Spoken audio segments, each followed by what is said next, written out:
Good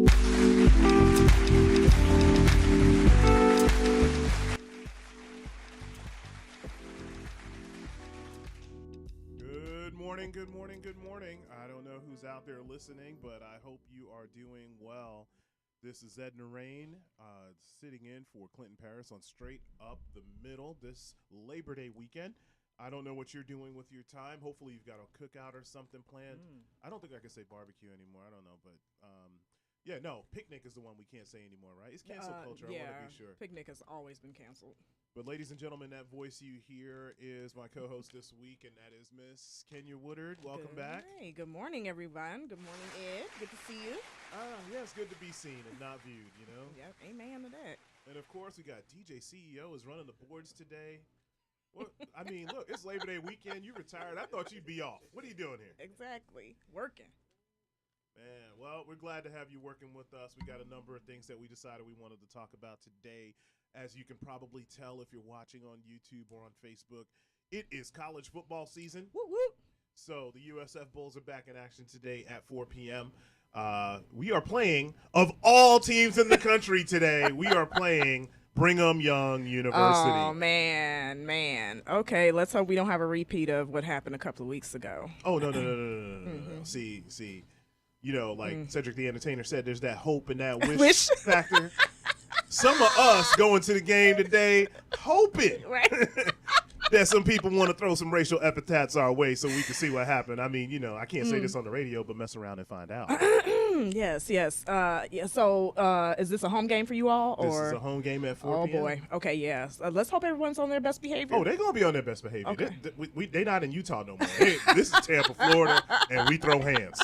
So, you know, tell them to bring that mess over here. We'll find out real quick. Real fast. Yeah. But did you see the latest that Coach Don Staley, who is actually the basketball coach for the Gamecocks, has decided that she will look for another opponent for her team rather than play BYU?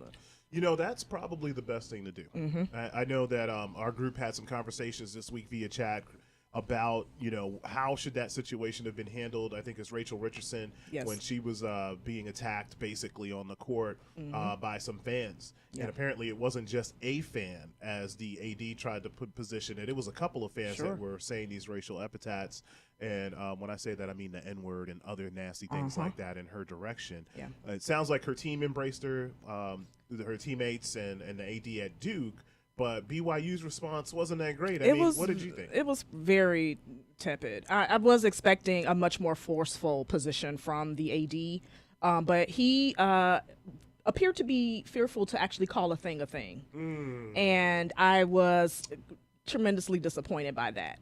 Let's just go ahead and put it out there. And not to mention also, because you mentioned that it was a couple of folks who engaged in that behavior. Well, let's talk about the people sitting around them who were complicit as well because they didn't say anything. So that's my biggest issue, right? I've been in the games where people have said some outrageous things, and I've been, hey, y'all need to stop, right? For a number of reasons. One, usually I've got my kids with me. I don't want my kids hearing certain language, you know, well, not like I don't hear it around the house. I'm just joking. But, no, I'm just saying, like, certain things kids should not be hearing. I don't care what type of environment it is. A sports environment is a family-friendly environment. Those things should not be said. I mean, there's nothing wrong with poking your opponent, saying some things that may be slightly factual, saying things that get under their skin. But once you start talking about race in a negative way, that needs to stop. So I was disappointed that the fans in that area didn't stand up and say to those other fans that were there, hey, we don't do that here. Exactly. Right? Because I know at the University of South Florida, I mean, in the 90s, they passed a rule called the South Florida Rule. South Florida Rule. What might that be? Rule. And I think my good friend Andrew Frazier might be listening today. He might remember this. At the time, the opposing team sat, you know, right across from our home team. Sure. And the fans basically could sit anywhere. And we had a group that called themselves Death Row. They dressed like the Grim Reaper. Oh. And for every win we got, we took out a tombstone with the name of the team and we put it behind the row. So at a certain point, you know, when you win a lot of games, you got all these tombstones and you got all these students pointing like the Grim Reaper. Well, the problem was the language probably wasn't the greatest, especially when we played teams like Louisville. Sure. And other teams started complaining about it. And so they passed the South Florida Rule, which basically prohibited students from sitting behind the opposing team's bench.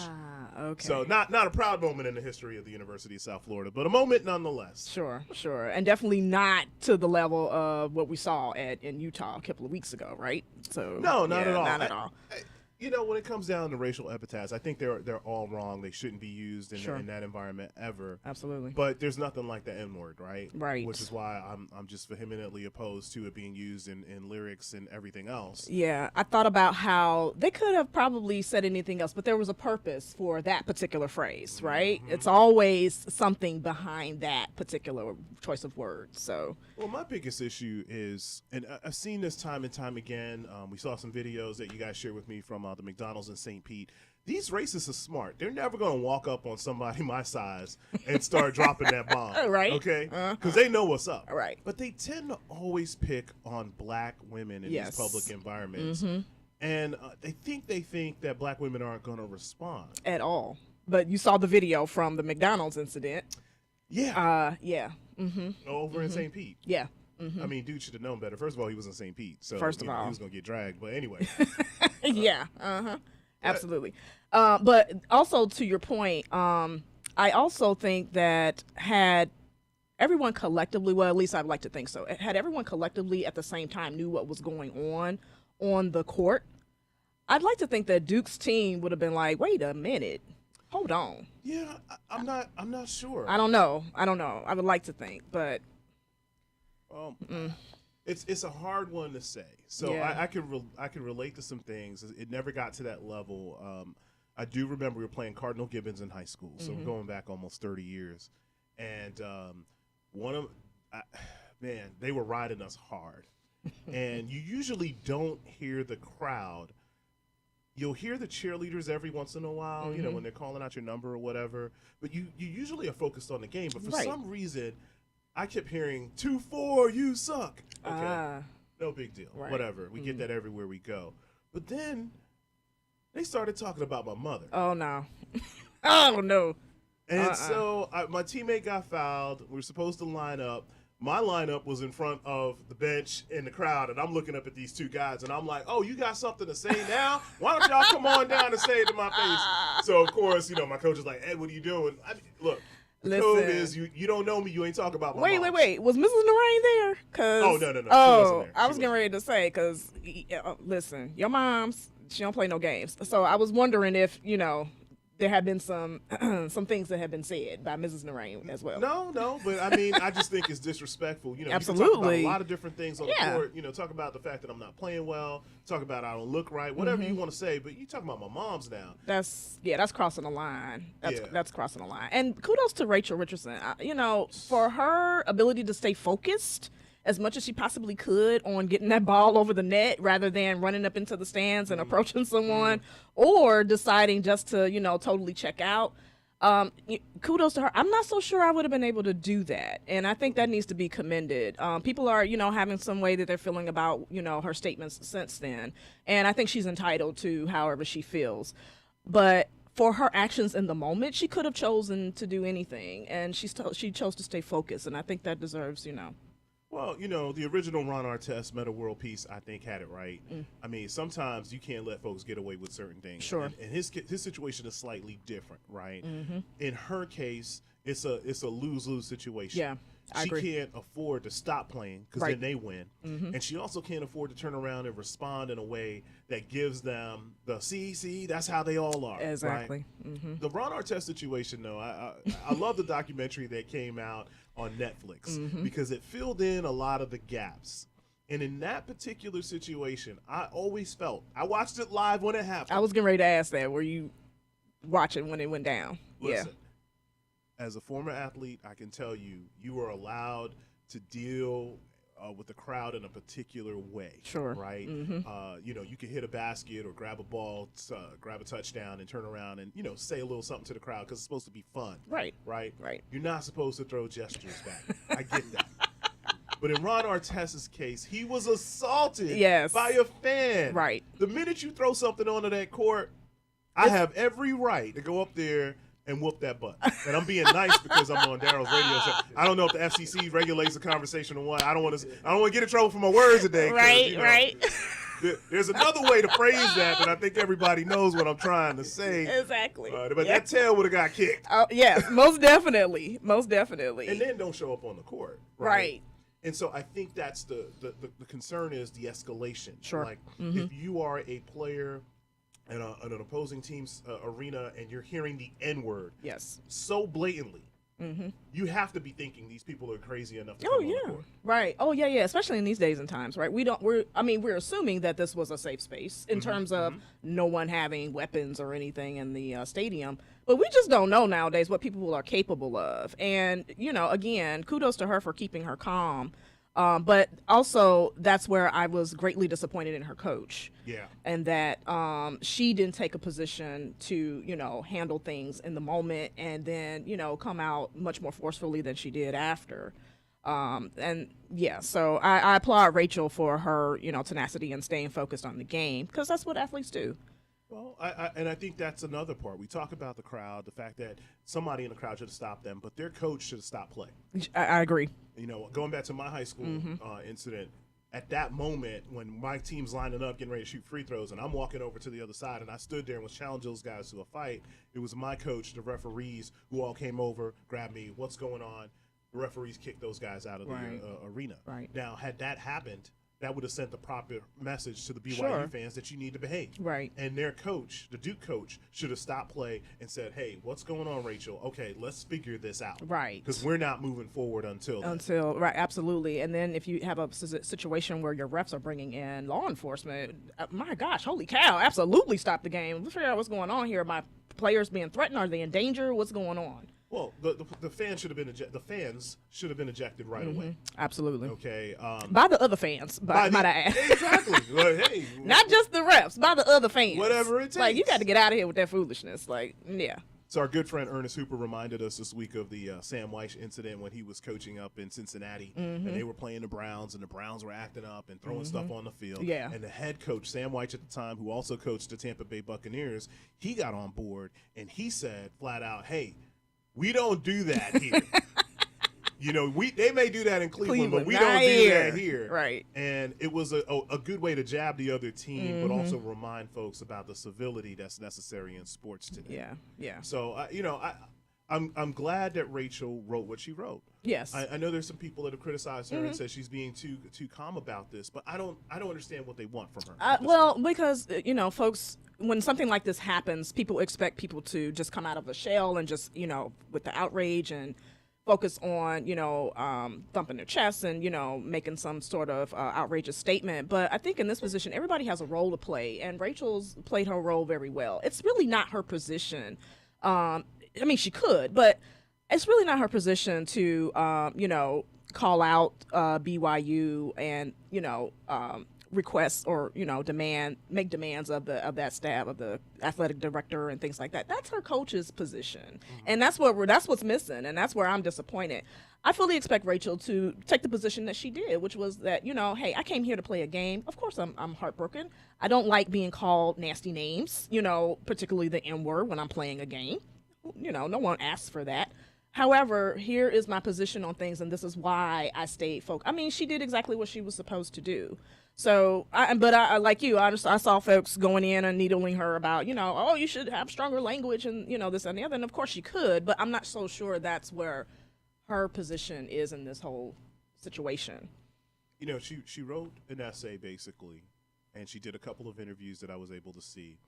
And the hashtag more than a volleyball player. Yeah. Right. Mm-hmm. And I think it was appropriate. I mean, here we're talking about a black female at Duke. Mm-hmm. Okay? Right. So it's not like Duke is, FAMU. Right? Oh man. So I thought what she wrote was appropriate. Mm-hmm. And speaking of FAMU, when we come back from the break, I want to talk a little bit about some of the stuff that came out this week. Oh boy.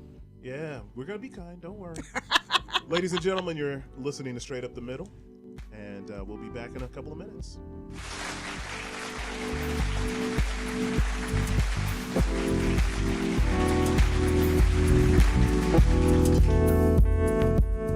By now, we're all aware of the dangers of COVID-19. Like others with existing health issues, cancer patients are at a high risk due to their compromised condition.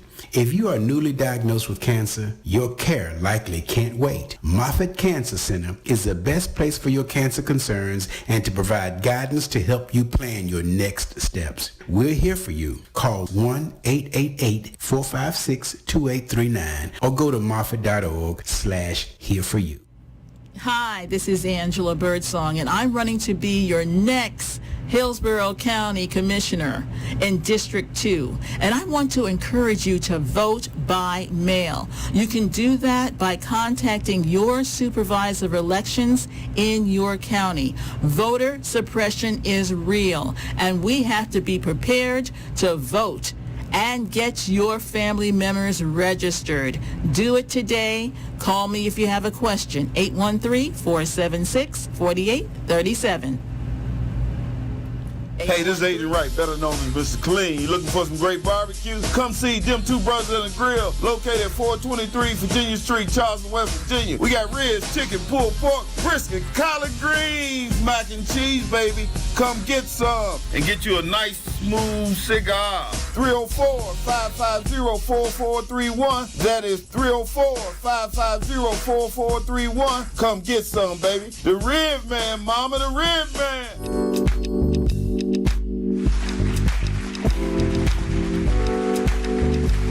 All right, ladies and gentlemen, you are back here on In Touch Radio with Straight Up the Middle with your host, Edna Rain, today. And the co-host, the esteemed, award-winning Kenya Woodard, is in the building. Hello. DJ CEO is behind the boards. And we were literally just talking about the Duke BYU situation. Again, a warning to BYU fans. No, I'm just joking. South Florida plays BYU at 4 o'clock here in Tampa. I don't think we'll see a repeat of what we heard about last week. So you going to the game? Oh, okay. I was just making sure. I mean, season tickets since 2004. Yes. I know. You know, long as my back holds up, I'm gonna be there. We need to win this game. I'm gonna say that. You know, I'm tired of these 2-win seasons. But you know, the plan is to be in the building. Yeah. I'll be there with some backup just in case, you know, people want to get froggy. Yeah. But beyond that, in all seriousness, this past week, college football kicked off, and FAMU led the way with a game against North Carolina, nationally televised game, and $450,000 is what the FAMU team got to go up to Chapel Hill and play last week. But they played with 26 ineligible players left back home. Which made me wonder if there was much of a game. But I saw some tweets, so obviously there was still a game. But, yeah, that's pretty much the whole roster, right? They went into the game with 7 offensive linemen. And if you know anything about sports, especially football, there's a lot of rotation that goes on. And to have 7 offensive linemen, I thought they were going to get blown out completely. They played hard for about 3 quarters. Yeah. UNC just had too much. They ended up winning. They put up 55 points on them. But it was closer than most people expected going in, given the controversy. Now, initially, the players refused to play. They weren't going to play. And then all of a sudden, they had a conversation with the president, the coach. They decided to take the trip up to North Carolina. But after the game, a letter went out on behalf of the players, signed by the players, accusing the administration of not being completely transparent with them. Basically making the case that many of their players that were deemed ineligible wouldn't have been deemed ineligible if they had the academic resources that other universities have here in the state of Florida. Oh, boy. Complaining about the fact that they were not allowed to be on the meal plan this summer, which is a lot of the training took place, so a lot of their guys had to go get minimum wage jobs. They weren't able to fully practice or build up their strength like they should. Right. The fact that as scholar athletes for many of them, because you know I know a few of the guys on the team this year, they did not get their financial aid in time, meaning they couldn't get their books. Right. So they're a week or two behind in their studies. What are your thoughts when you hear this? So, first of all, I'm not surprised. And let me say this. I commend those players for stepping up and demanding what rightfully they should have. If you want me to play a game and represent my school, I need to be properly prepared. And in this instance, that team was not ready to go. a lot of the things that were kind of canceling them out could have been eliminated, if not, significantly reduced, had there been proper preparation in time for that particular game. I can understand their, not wanting to play because, it's kind of one of those things where, well, listen, this is what I've put up in sacrifice. What have you given me? And we tend to poo-poo, especially collegiate athletes, about what they're due and what they're owed. And, well, you're going to school for free or whatever. You should just, be quiet and take what we give you. But these folks are sacrificing, their bodies and their time to, put up good numbers for the school. And so I gotta agree with the student athletes on this one. Like, give me what I need in order to be successful. Otherwise, what's the point? What are we doing here? And I think that was a major point. One of the offensive linemen who was injured during the game was not happy. And he did an interview this week, and he said, the quote was, "I feel like I put my body on the line there you go. for the university to make money." Yep. And that's always been my argument with collegiate athletics Sure. today. Thank goodness for the NIL. I know a lot of people don't like it. They believe that athletes that go to college, they get a scholarship, and they should be happy And with just that. be quiet and play. But the name, likeness, and image deal that's come out the last couple of years, which is a compromise between the NCAA and the players, allows players to make money off of their name, Absolutely. image, and likeness, which universities for decades have profited from. Absolutely. I can think back to the days of our fraternity brother BJ Daniels playing at USF. He wore the number 7. Nobody wore the number 7 jersey in green and gold in town until he started playing and we were winning. All of a sudden, you got 7 sales all over the place. Right. And everybody knew it represented BJ, right? That's why they're wearing it. But I'm sure he didn't see a dollar. Not a cut of any of that money. Not a dime. And, it's pretty ridiculous. And so here we are in 2022, and the landscape looks different for those student athletes now than it did back in his time, right? But we obviously, showing here, we've got some steps to go. Well, what I don't want to harp just on the fact that the players came out and said, hey, we're not getting our books. We don't have the meal plans like we used to have. We shouldn't have been playing with the limited amount of players that we had. But they also made some other poignant took some poignant positions, in my opinion. One of those is they felt like they should have a say-so on the next athletic director search.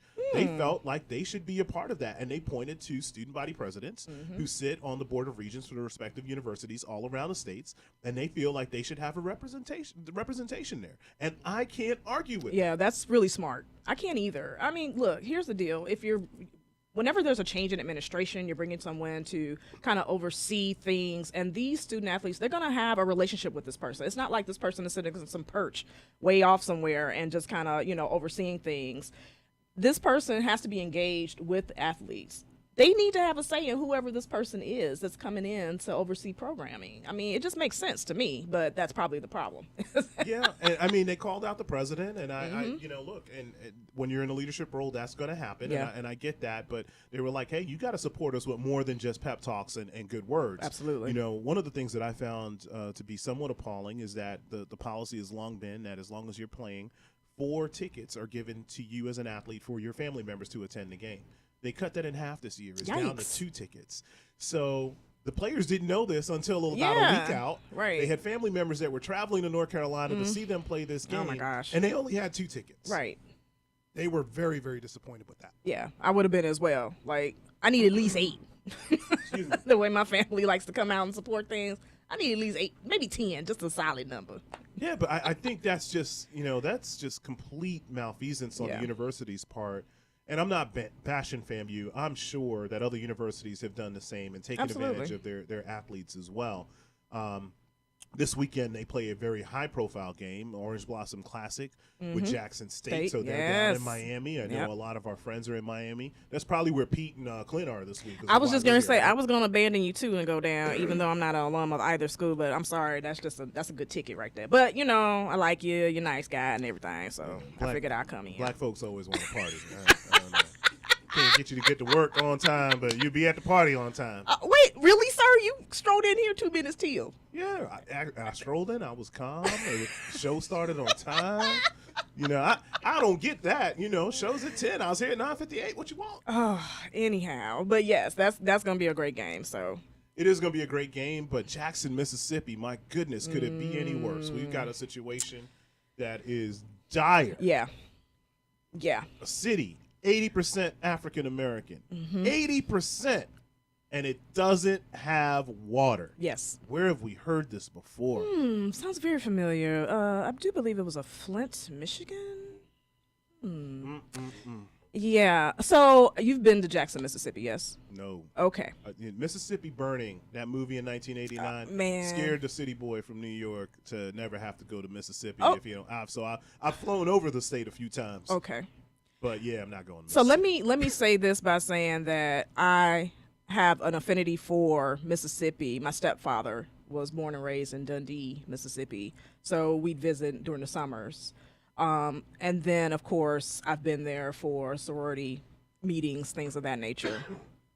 Excuse me. And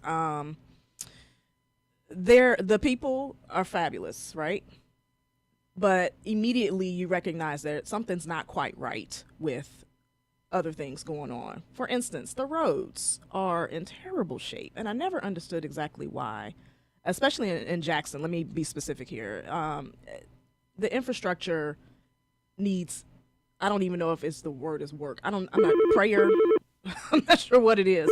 But we're now we see a situation where it's not just the roads, it's also the water system, the sewer system.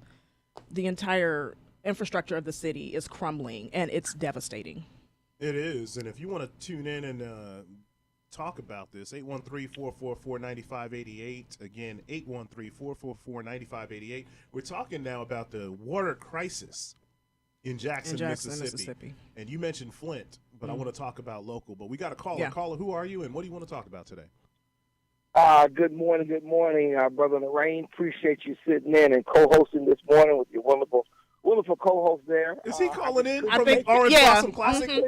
Yeah, What is he going is. on here? Wow. I could not take it. Listen, you talk about, what happened at FAMU is pure and simple capitalism being exposed and at play. It has completely infiltrated our college sport. It's trying to infiltrate our high school sports. And anywhere you see amateur competition and people are not on alert to watch out for the tentacles of capitalism, you're going to get exploited. And these players at Florida A&M, it is shameful that university. And let me say this: my daughter attends Florida A&M University, Okay. and it is amazing the effort that they do to get kids through college. And to hear this is how they treat their athletes, it's just appalling. It is not what should be done. It shouldn't stand for. And I'm looking for the Rattler Nation to rise up and demand that the administration just do a better job, because they're not serving those students with what that situation is. Let me spring over to what's happened in Jackson, Mississippi. We oftentimes complain about the dysfunction of our government. Well, this is the epitome of decades and decades and decades. And about an essential source, something that people can't live, can't work, they can't go to school, they can't do without. And to have after what we saw in Flint now happen with this, and this is more egregious, I think, because this system is completely in decay and has been for a long period of time. I think in Flint it wasn't as clear for a long period. It got exposed that it was contaminated water. But we need to be this is why we have to be diligent with our representatives and those people that we elect to offices. We have an upcoming election, that where people have a choice about having quality leadership, and they need to be thoughtful about it and get off their butt, show up and vote. I don't need you to comment and say I'm right, because I know I am. I just want to get my 2 cents out there, and I'm going to sit back and enjoy the rest of the show. You all just have a great time, and I look forward to getting back in town next week, and I'll be back in the seat. So you all, thanks again for stepping in. I appreciate it very much, and I'll be listening to the rest of the show. Well, Attorney Paris, thanks for the opportunity to be here today. You need more estrogen in this room. See, there's some balance when you got some ladies on the show. But listen, we're tired of picking up your slack for you to go on these, premier vacations and hang out and whatnot, But anyway, we are getting ready to take another break, I think, here shortly. And Clint, we appreciate you calling in. Hope you guys stay safe, stay dry, have a good time. Ladies and gentlemen, you're listening to Straight Up the Middle on In Touch Radio, where everyone can be a star.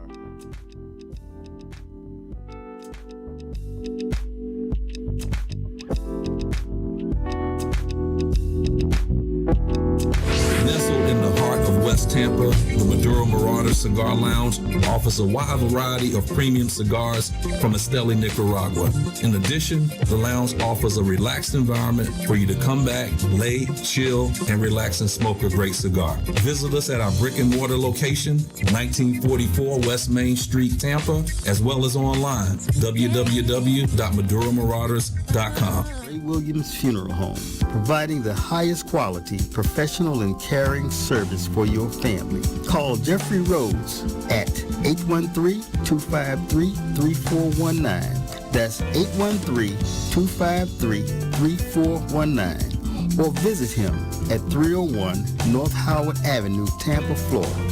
Ray Williams Funeral Home, for the finest care and quality service. Who doesn't love being number one? When your team's dominating the standings, or your favorite band rocks the charts at number one, it feels good, right? Kind of like how it feels when you have auto insurance with State Farm. Because making you feel like number one is an honor your local State Farm agent takes seriously. Through the good times and not so good, your State Farm agent's proud to be here to help life go right. Call Herman White at 961-6661. That's 961-6661. And we're back on In Touch Radio with Straight Up the Middle. We were talking about the water crisis in Jackson, Mississippi. I'm here with Kenya Woodard. Miss Woodard, you've been to Mississippi. I refuse to go. Okay. All right? I'm going to be like Dawn Staley. I ain't going there till you get the water right. Okay. But it is a state that has a significantly large portion of African Americans. Yes. Part of the legacy of slavery. Yep. So much so. 80,000 people in Jackson that are African American.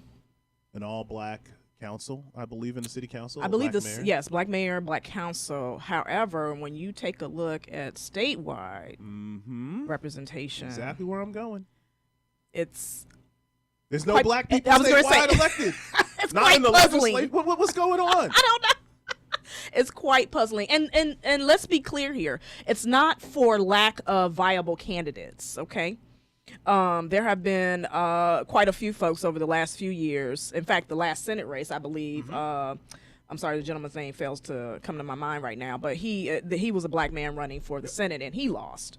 So it's not for a lack of viable candidates. What is the issue, though? Why is it that out of every state office, there is no black person holding that office? It's quite puzzling. Well, even beyond that, just you've got a governor there, Mike Epstein. I had to look that up. Yes, I Senator. remember Yes, he ran a couple Senate of times, candidate actually. Mike Epstein. Yep. And but you've got a governor who refuses to give the money for infrastructure to Jackson. This has been going on for years. His position, if I'm not mistaken, is that Jackson has received quite a few millions of dollars over the years, millions and millions of dollars over the years to fix its infrastructure. And his position is that there has been nothing tangible that has come of that. Whatever the money was supposed to fix, they're not seeing it. The state is not seeing it. And so until there is some evidence or proof, I'm not sure exactly what that's supposed to look like, but until there's some evidence of such, he is refusing to give another dime to correcting Jackson's infrastructure. I'm not sure exactly that is the best course of action. I can understand wanting an account for money, right? That's one thing. But if folks are not able to have their basic needs met, we're talking about clean water, roadways that are drivable so folks can get to and fro, work, school, whatever. I'm not sure exactly if holding hostage funds that can correct those things is the best course of action. So we're also seeing the same situation in New Orleans, right? Yeah. Where the governor of the state of Louisiana refuses to give New Orleans their money unless they pass some provisions with the abortion restrictions, basically saying that they will prosecute people who seek abortion. So here again, you have a majority black city that's being held hostage by a state legislature and a governor that doesn't get it. Looks like we have a caller. Caller, who are you and what would you like to say today? Hey, good morning. My name is Robin Lockett. Hey, good morning. Good morning, Robin. So I was listening. I just joined, so I've missed a lot. But in regards to the water in Jackson, I remember there was a city a while ago when the government came in because of mishandling of money. The government came in and shut that city down, took over. Is that called receivership or something? That's correct. They took over everything. Can they not do that with this local government? Just shut it down and go through everything? Well, that's a great question, and it would take the state coming in first and putting Jackson in receivership. But this doesn't appear to be any type of negligence on the part of the city. Right. This appears to be the state holding the city's funds for some political purposes. Right. I know one of the things that's been talked about is the American Rescue Plan dollars. Well, that money, which probably can be used for infrastructure, is not going to hit until the end of the year. And they have a crisis right now that the state needs to get involved in. I think where you're going, Robin, and correct me if I'm wrong, is when can the federal government step in and say we're taking over? Correct. Yeah. Correct. Yeah, and I wouldn't be surprised if this week you don't hear from the Biden administration on this particular issue, because this is egregious. I mean, it's not a boil water notice. There's no water. It's no water. And I don't think that the Biden administration wants to see a repeat of what happened with Flint when Obama was in office. And everyone was kind of like, hey, federal needs to do something. And the feds are kind of like laissez-faire. We're going to, just wait and see what happens with the state. I think in this instance, because there is no water at all, there's going to have to be some dire action taken immediately on, with the federal government coming in to assist. And just one other statement. I saw in the news where they were advising people not to, when they took a shower, to close their mouth. Yes. But you have big pores. Your feet are pores. I wouldn't even want to bathe in the water that's contaminated and in such bad condition as that. I couldn't agree with you more. I mean, I'm getting text messages from folks that are listening talking about, well, Ukraine's got $10 billion. The U.S. needs to step in. And I really do believe the federal government's going to step in, especially because of the amount of politics that are at play here. There's no reason for the governor not to release funds, emergency funds. Every government has them. To start working on this issue. All he has to do is declare a state of emergency, which has probably already been done, and then have the resources of the state government go into Jackson and make the situation as best they can, because at this point the infrastructure has crumbled. And here's the scary part. All of the cities in the United States are in a similar situation. So we have to applaud the city of Tampa. When they passed the PIPES program a couple of years and they raised the taxes on us homeowners in the city, it is for this exact reason, to fix the water piping issue. But if you think about, many of American cities were founded in the late 1800s to the mid 1950s. They were putting pipes in the ground that are starting to deteriorate. Now, they use a different type of system today that's supposed to last hundreds of years instead of 800 years. But most American cities are on the verge of some similar crisis like Jackson if they don't take action. Right. Great call, Robin. Thanks for calling in today. I hope you have a great Labor Day weekend. Hey, send us some ribs from your barbecue, because I know you're having one. Please. And I like potato salad, too. But yeah, New Orleans, same thing. Flooding situation in New Orleans. The governor there says, we're not giving you money unless you you promise that you're going to prosecute people that are seeking out abortion. So more politics at play. Years ago, we were talking about this on the break here in Hillsborough County. We had the Palm River area. A lot of our well waters were failing. We had black people drinking brown water, I'd like to say. And kudos to former Commissioner Les Miller, who basically said, I'm going to fix that. That was a campaign promise of his. And when I got in the legislature, he got with me and Senator Arthenia Joyner and Senator Tom Lee, and we were able to secure $2 million to get that problem fixed. So, I'm proud to say we were working on that issue then, but this is only the third time you're hearing about something like this, and it won't be the last, unfortunately. It won't. And how unfortunate that something that is, a basic need, in order to have a good quality of life, you have to have clean water. And now it's turned political. Well, if you want clean water, you got to do this. Really? What's next? Air? Oh my gosh, I put it out there. Let me take that back. But yeah. I mean, I just, I don't get it. Our generations before us dealt with different types of racism, that overt, in your face, this is a white water fountain, that's the black one over there. We don't care if it doesn't work. This is ours kind of thing. we're dealing with the same level of it, just in a very subversive way. Sure. And also in ways that folks had not probably been familiar with or anticipated. Environmental racism is a thing. I grew up in Gary, Indiana, excuse me, which just probably less than a mile from my house sits a humongous dump. And Gary, Indiana is 99.9% African American, right? And for years, the city had tried to get the dump closed. And for years, other folk who live surrounding Gary, because we're predominantly black, everyone outside the city limits is, predominantly white, fought back against it because they were like, well, where are we going to send our trash?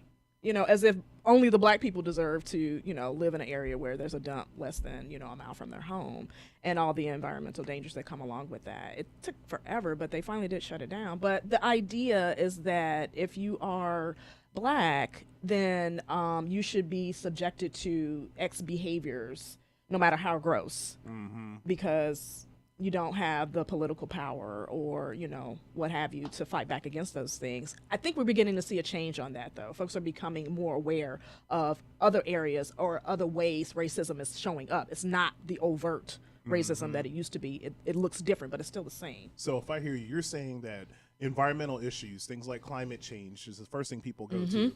But specifically when it comes down to, what do we call those, brownfields, for example, those are issues that have affected the black community for a long time that we need to become more engaged in.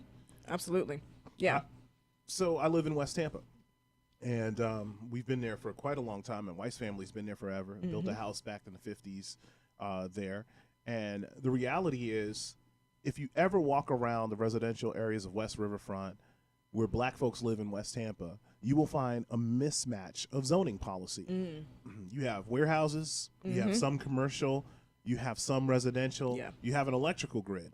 And so many years ago, I asked one of my neighbors about that, and he started pointing out some things in the neighborhood. He's like, man, there was a dump right there. I was like, what you mean, like 3-4 blocks? No. You see where those two houses are? There was a dump right there. When I was a little boy, that was a dump. Okay? And so when you look at our community and you wonder why we don't have like a zoning situation that makes a lot of sense, where it's just, residential without all of the factories in some cases, or even, like I said earlier, warehouses, it's because they didn't care back then. Racism was so overt that they just said, hey, it doesn't matter where the Negroes are. Exactly. Just put it over in their neighborhood and just, keep it moving. And then when there was pushback against those things, there was pushback against the pushback. Like, why are you fighting this? There's no reason. There's nowhere else to put this. There's nowhere else for it to go. It's been here since forever. That was a really good excuse for the dump in my neighborhood. Well, it's been here since forever. The city built up around the dump, so you just have to deal with it. Yeah. Well, the one piece of environmental racism that just boils my blood, an article came out, I believe it was yesterday or today. You shared it with us earlier. It's about the city of Clearwater. Yeah. And a business over there that just uncovered 328 graves. Yeah.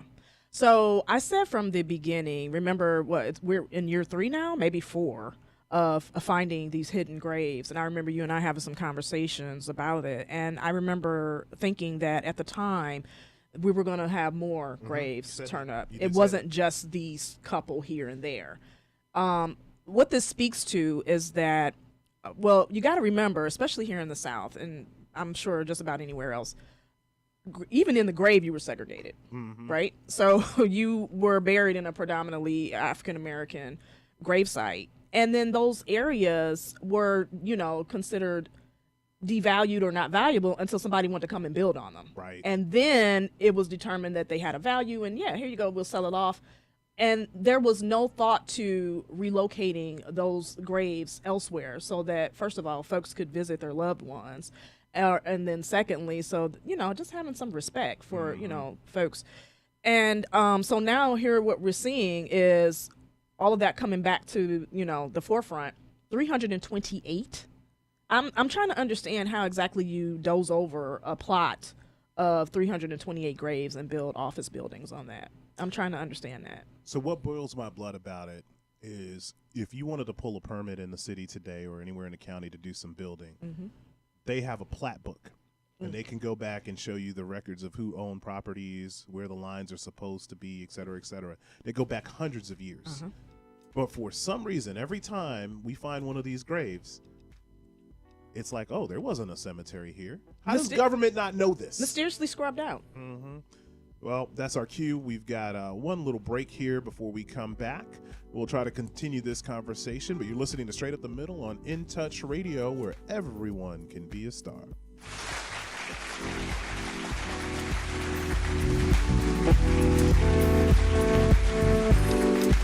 You've been injured, you deserve help from an attorney that knows how to handle your injury claim. This is Attorney Clinton Paris from the Law Office of Clinton Paris. For over a decade, I worked for insurance companies, and now I use that knowledge and experience to help people that have been injured. For a free consultation, call me, Attorney Clinton Paris, at 813-413-7924. That's 813-413-7924, or at parislawoffice.com. At the Law Office of Clinton Paris, we take the pain out of being hurt. Offices, Riverview. Call Ricky. Ask Ricky. You need medical or a lawyer? I got the man to do the legwork for you.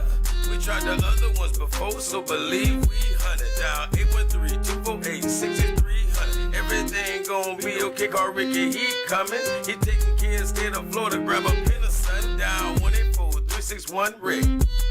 That's 184-361-425. Never word from the point forward, just recline. Just ask Ricky, push your boy statewide. Just in case you missed it, I'ma tell you one more time. 184-361-RICK. Call Ricky, ask Ricky. It's a legal medical referral service. The doctors and lawyers in our network are trained in handling auto injury claims and getting you the best medical treatment and recovery. Dial 1-844-361-RICK. That's 1-844-361-7425. Ricky. Ask Ricky.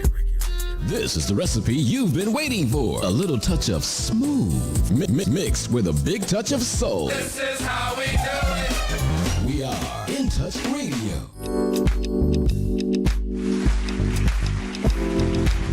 Ladies and gentlemen, we're back on In Touch Radio on the show Straight Up the Middle. Labor Day weekend, your normal host Clint Paris and Pete Edwards are on vacation. One is in sunny Miami with his legs up, a virgin pina colada in his hand. He doesn't drink. That's why he's a good attorney. But on the break, we heard a commercial for the late attorney Ricky Williams, who passed away this week. I'm not sure if that's public, but rest in peace to him. Our condolences go out to his family and his friends, as well as great Kappa man this week passed away. Now the late, great coach Chuck White of the WTMP Sports Report. He gained his wings this week, so our condolences also go out to that great Kappa man and his family. So it's been a rough week for some folks in the Tampa Bay community that people have known for a long time. Let me just jump in. Ray Powell also passed last week. Man. His funeral is today. Ray Powell was a fantastic executive with the United States Postal Service. He did almost 40 years with them. Wow. And I just want to send out my condolences to his family. Wow. Raymond Powell. Oh, man. Man, we're hitting that stage of life now. I used to complain about going to weddings. Now I'm going to funerals. To Jackie Coffee Leaks and, Miss Charlotte Coffee. She passed away. I think her funeral was yesterday. So a lot of people that are well known in the Tampa Bay community have done a lot, are moving on to the other side. And our condolences and our hearts are with their families this weekend. Absolutely. So as we were talking before the break, this environmental racism that's happening, I mean, you're talking about buildings being put on top of black graves, and here in Florida that's become an issue. Yeah, I know that Senator Arthenia Joyner behind the scenes has been working with Representative Finchers Driscoll and Janet Cruz to get legislation passed on the state level to set up a framework to have a look at these graves, these hidden graves all across the state of Florida. Because if we've got them in Hillsborough County and we just uncovered some more in Pinellas County, I have no doubt they are in the largest, like Dade, but all the way to the smallest, like Clay and Oskaloosa. Yes. I think I said that wrong. Okaloosa, yes. Yeah. Yeah. Hamilton, Taylor. Black bodies are probably underneath buildings. Yeah, and so to those who may pose the question, well, why is this so important? Well, listen, here's the deal. Ed and I were talking during the break. For a lot of Black people, when we're trying to put together our family trees, those graves may be the only evidence available that our folks were here. Okay? Official records may be spotty or non-existent. Excuse me, family Bibles that used to keep track of births and deaths may have gone missing. Sometimes these headstones, these graves, that's it. That's all you have. And so that's why it's critical, outside of the whole, being a point of respect for those who have passed on and, having a resting place that's not, I don't want to say defiled, but not, disturbed. It's critical for those of us who are still here. If we're trying to piece together our family histories, those graves hold all kinds of untold treasures for us. 100%. Yeah. So this is very important, very important. And while you mentioned graves, here in Tampa, during political season, I know a lot of folks end up at the Andrews Library. Yes. And right across from that is a great cemetery. site. I would implore all the candidates and their staff to please get the heck off of the damn cemetery. I'm trying to be nice and catch my mouth today. It's a little weird. Yeah, it's a pet peeve of mine when I see candidates' teams set up over there or people, campaigning from the cemetery. Like, folks, let's respect the dead and their families.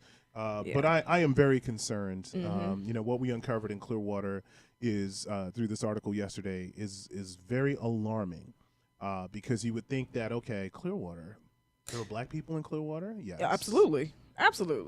Clearwater has a bona fide and entrenched Black history, right? So for some folks who may be scratching their heads about this is further proof that we have always been there. Exactly.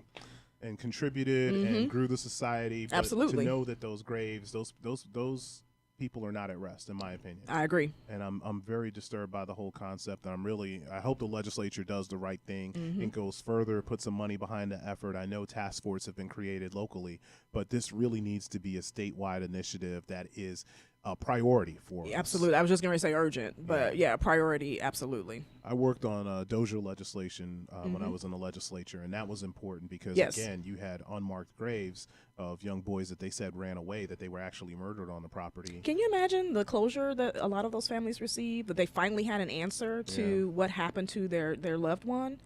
This is the same situation in a way that for some folks who may be trying to investigate, find out what happened to a certain branch on their family tree, and they've hit a wall. These graves can hold the answer that they're looking for in a lot of instances, and that's why it's so important. And I'm hopeful that the Florida legislature will, just as they have with Dozier, will again work towards putting aside significant funding to assist in recovering a lot of these Black graves. They've done the right thing. They've started moving in the right direction, and now we need them just to continue and go a little bit further. Absolutely. Well, before we get out of here today, I want to talk about something that's a little bit more positive, right? Kenya's rolling her eyes already. I don't think it's any secret that I'm a former member of the legislature and a Democrat, but I believe that Joe Biden. Oh, here we go. Joe Biden. Here we go, folks.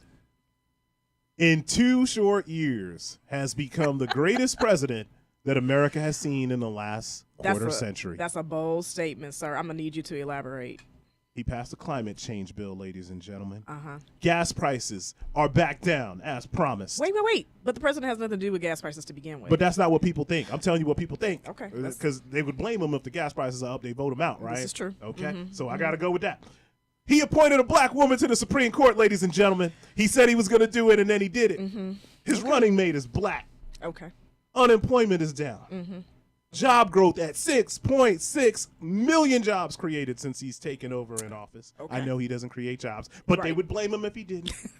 This is true. Kenya, he forgave your student loans. He forgave your man. That was a campaign promise too.